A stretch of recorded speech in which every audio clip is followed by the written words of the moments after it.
Welcome back to Midlander Gaming. So today's video is an unboxing of the Blueshares Prussian Army Starter Set. Obviously for the Black Powder Epic Battles Waterloo campaign. So just a quick view around the box. You can see it's pretty big. It's quite a heavy box. Quite a lot of depth to it. As we get inside, we'll see the reason for that is because there's a lot inside the box itself. So there's a nice piece of artwork on the front, on the sides, and on the back, a full list of what we get inside. So we can see an image of all the units there. It's a little terrain piece. You can't see very well there, but there's a better picture here for it. So there's a terrain piece, an MDF terrain piece by Sarissa Precision of a windmill. Should be quite nice. Looks quite a nice windmill. It looks a lot larger. I've seen this windmill on some other people's videos, Miniature Realms, when he's building it and painting it, and it's a lot larger than I thought it was when I saw it in these images. So we get the all that you see here, and we get the flag leaflets, and then obviously the bases for everything here. So we can see a quick contents here. So we get the softback A5 softback Black Powder Epic Battles Rulebook. It's a mouthful. So we've got the assembly and painting guide, which I found that really useful for the British, because not having any kind of background knowledge of the Napoleon era, that was actually meant quite a lot to me. To you guys who are a bit more experienced, have done the Napoleonic battles before, might find it quite basic, but yeah, for myself I found that useful. Flag sheet. 8 mounted brigade commanders, 8 units of Prussian line infantry, 80 men each, 5 units of landwehr infantry, 80 men each, 2 units of ranked up Jaegers, 80 men each, 35 skirmishing Jaegers, 5 bases of landwehr cavalry, 3 bases of Prussian dragoons, 3 bases of Prussian Uhlans, 3 bases of Prussian hussars, 12-pounder foot artillery battery, 12-pounder, wow, and 1 6-pounder horse artillery battery, so it's 8 guns and 3 guns. And there we see the MDF windmill scenery piece, and then the 6 dice. So that's the contents for the box. As you can see here, more than 1,000 soldiers, so there's a lot of work involved. Let's get it open and have a look inside.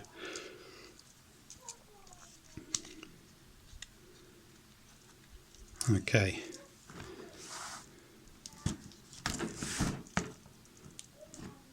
I'm going to try and be careful with this, because this is actually my set.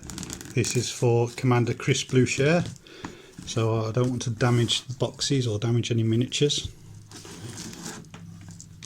I don't think he'll be very happy with me.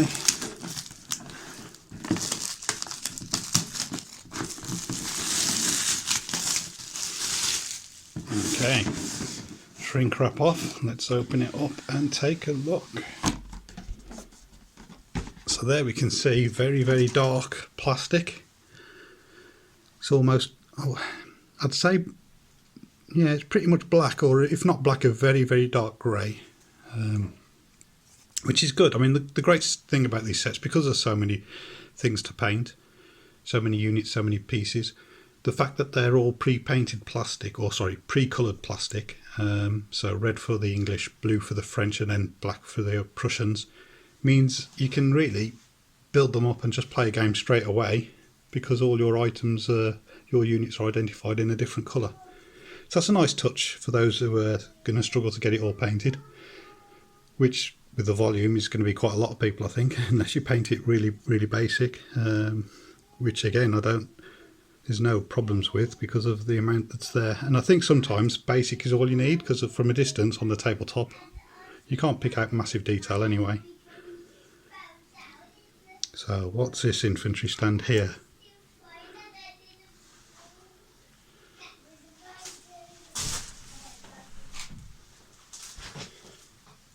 So what have we got here? We've got some infantry and some cavalry on one stand. So you can see the cavalry there. Let's just turn the light on, see if that helps a little bit.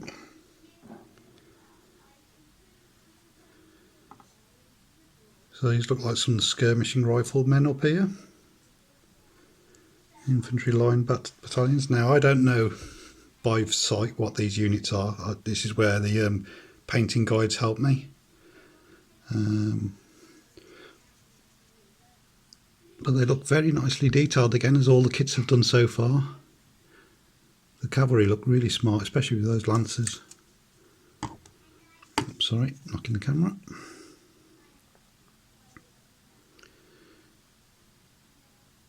Okay, let's have a look. So we've got one of those, another of those sprues, that's 2. Another of the same sprue, that's 3, 4, 5. So 5 of those sprues. And this is a different sprue because this has a cannon on there. And that's got the generic line infantry, I think.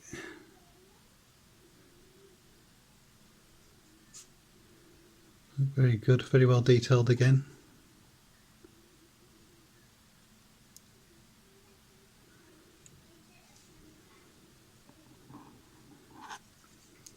You can see the cannon on there, and the commander. Now we can see a command stand with a drummer.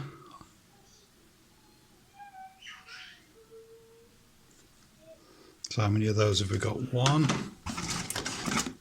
2, 3, 4, 5, 6 of those. Oh no, this might be the same as well. 7 of those. 8, yeah, 8 of those, and then we've got a cavalry stand. So again, these have another cannon on there, and then we have all the units of cavalry, all the different units. Again, I'm not going to attempt to name which ones they are because I know I'll get it wrong, especially when they're uncoloured. I can't very easily pick out the detail of what they are, but obviously you can see some ones armed with sabres and some armed with lances or spears.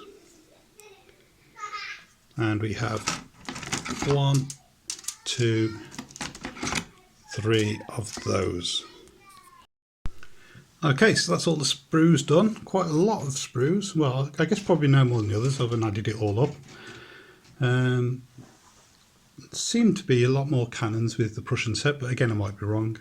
But yeah, it's a very good set, very big set. Obviously we have the stands for those infantry bases. The dice. There's the rule book.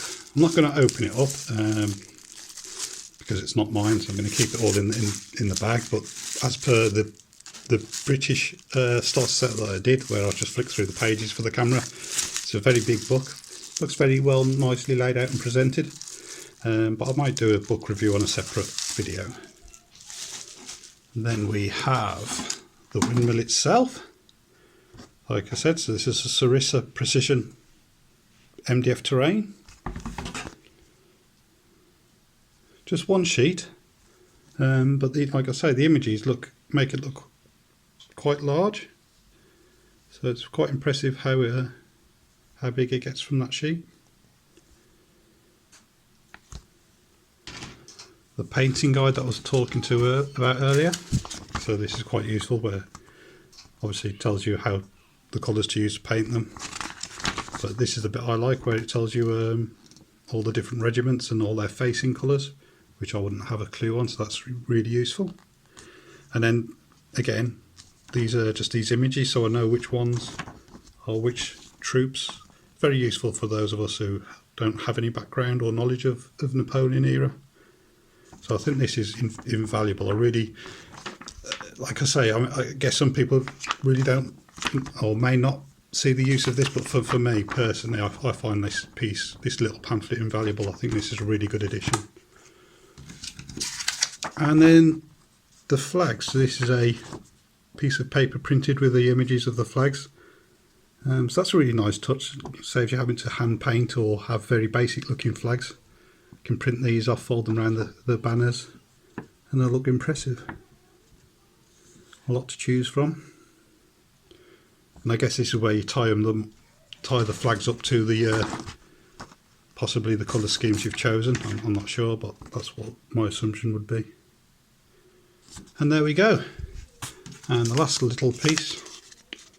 This particular set was packed for us by Morella. So thank you, Morella. Looks to be that everything was there. I hope everything was there. Otherwise, Commander Blueshirt or Chris Blueshirt will be blaming me for hiding some of his miniatures and putting him at a disadvantage. So that's the Prussian set. We've got a lot more sets. If you haven't seen it already, if you go back to the video prior to this, we've got a lot of items to go through. So bear with me. We'll get through them all as quickly as possible. But yeah, if you're into your epic Black Powders Waterloo campaign series, then we'll be going through pretty much everything that you can buy and having an unboxing of each one. So I hope you will enjoy that, and look forward to seeing you all again. Bye bye.